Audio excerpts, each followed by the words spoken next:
Assalamualaikum warahmatullahi wabarakatuh. Nama saya Helda dari kelas 4B dengan nomor induk atau NIM 11911225323, jurusan Pendidikan Geografi. Baiklah, di sini saya akan memperjelaskan tentang apa itu pengertian dari media pembelajaran. Yaitu media pembelajaran adalah alat bantu mengajar berupa wahana yang mengandung materi pembelajaran dan menyalurkan dengan cara yang lebih efektif dan efisien sehingga siswa mampu menyerap lebih baik. Dan media yang saya gunakan sekarang ini adalah menggunakan media gambar, yaitu media 2 dimensi. Baiklah, langsung saja saya tentang siklus hidrologi. Di mana siklus hidrologi adalah suatu proses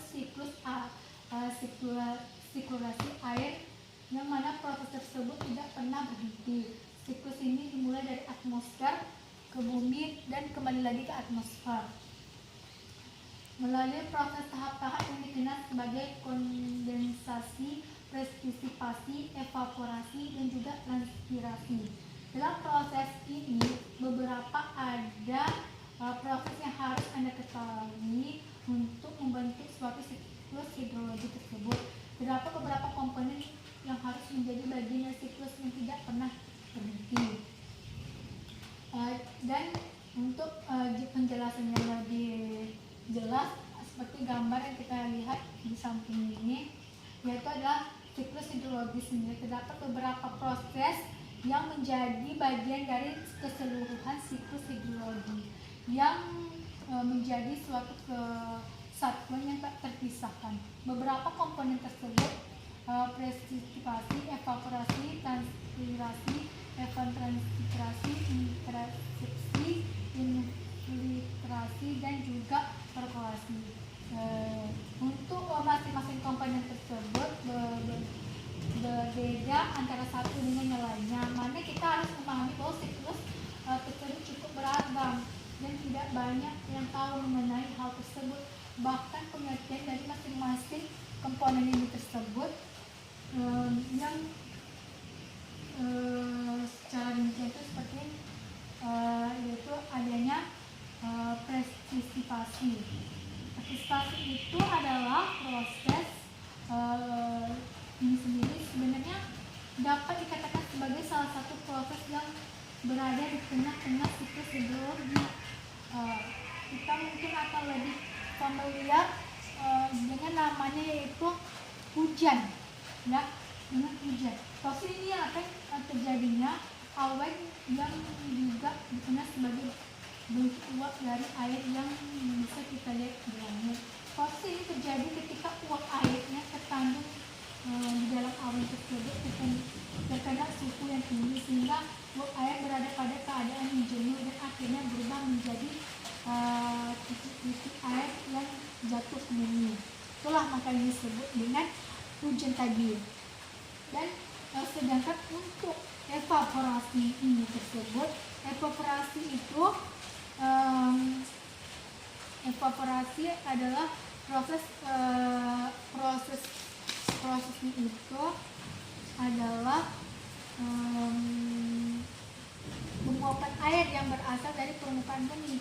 Air tersebut bisa berasal dari laut, danau, sungai, sawah, ataupun sebagai tempat yang terdapat air di situ. Air yang menguap karena panas matahari tersebut, karena panas matahari ini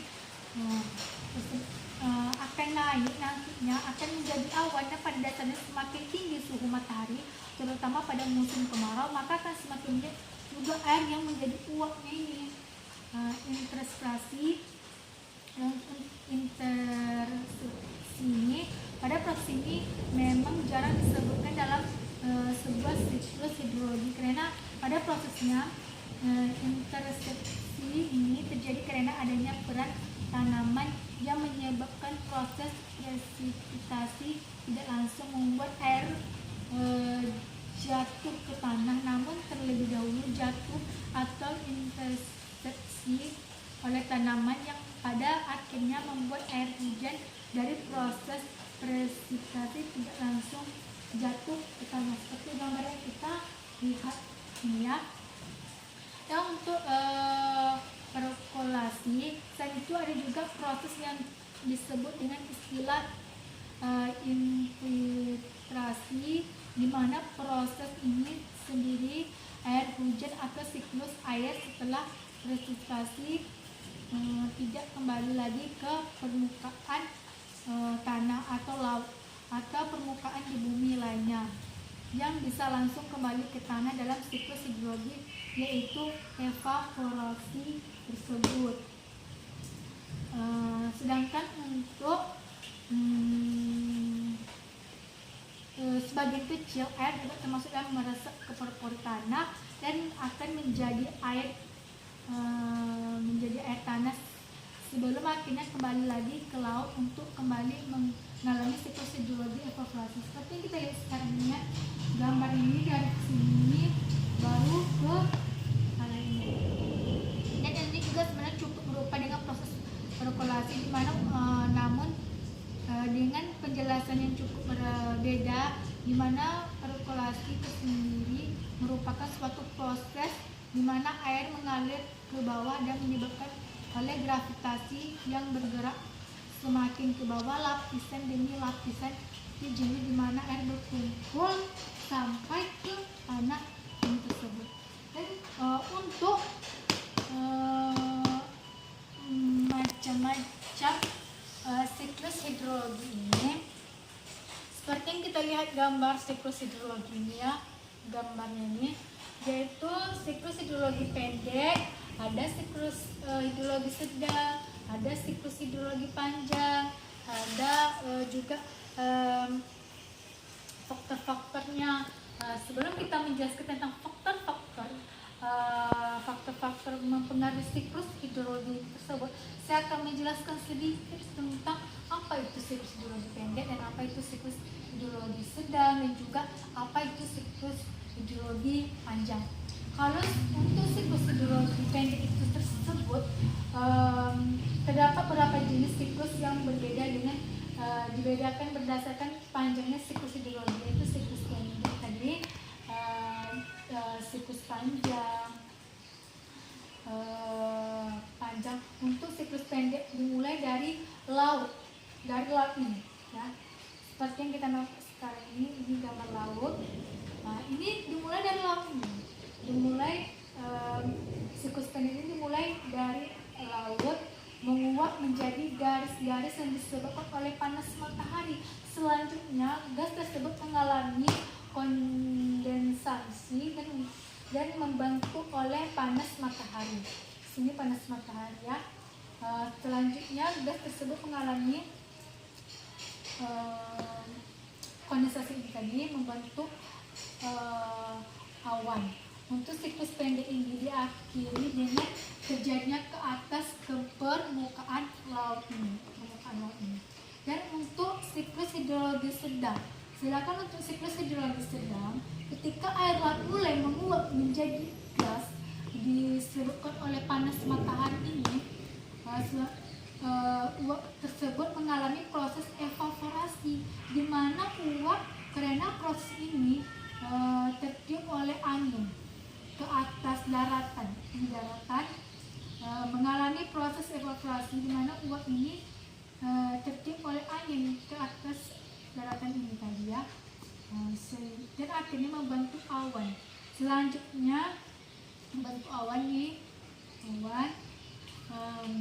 dan turun hujan ke permukaan daratan, di mana air ini nantinya mengalir ke laut lagi, dia ke laut ini. Dan untuk siklus hidrologi panjang, itu hampir sama dengan siklus sedang. Untuk siklus panjang ini juga diawali dengan proses penguapan air laut menjadi gas disebabkan oleh matahari ini. Selanjutnya uap mengalami proses sublimasi, di mana proses tersebut membentuk awan yang di dalamnya mengandung kristal es. Di dalam sini mengandung kristal es. Selanjutnya awan tersebut akan bergerak ke daratan karena tiupan angin. Proses ini terjadinya selanjutnya adalah awan terjadi akan mengalami presipitasi dan awan tersebut akan turun sebagai salju. Untuk selanjutnya salju tersebut menjadi glacier, di mana akumulasi yang pada akhirnya glacier ini nantinya akan mencari dan menjadi aliran sungai yang mengalir kembali ke laut ya. Dan untuk faktor-faktor yang mempengaruhi siklus hidrologi tersebut, yaitu selain beberapa yang saya sebutkan tadi, ada juga terkadang mungkin sebuah area atau lokasi terlihat tidak mengalami siklus hidrologi yang sempurna. Hal ini dipengaruhi oleh beberapa hal, seperti salah satunya adalah jarak dari sumber air yang juga mempengaruhi bagaimana di sebuah tempat mungkin tidak turun hujan untuk waktu yang lama. Hal ini misalnya dipengaruhi oleh jarak dari sumber airnya. Misalnya jarak daratan seperti yang ada di Afrika cukup jauh dari laut, menyebabkan daerah tersebut sering mengalami kekeringan karena selama perjalanan awan yang tertiup angin tersebut, air akan menguap dan tidak tersisa untuk terjadinya presipitasi. Faktor lainnya yang juga disebabkan oleh adanya daratan pegunungan menyebabkan awan tidak dapat melewati daerah tersebut karena harus naik agar bisa melewati pergunungan tersebut. Sepertinya kan ada gunungnya. Ini sangat penting untuk diketahui dan juga dapat menjelaskan mengapa beberapa daerah siklus hidrologi tampaknya tidak terjadinya dengan sempurna prosesnya itu. Nah, ada beberapa, ini salah satunya seperti saya sebutkan tadi. Baiklah, lebih dan kurang saya mohon maaf. Assalamualaikum warahmatullahi wabarakatuh.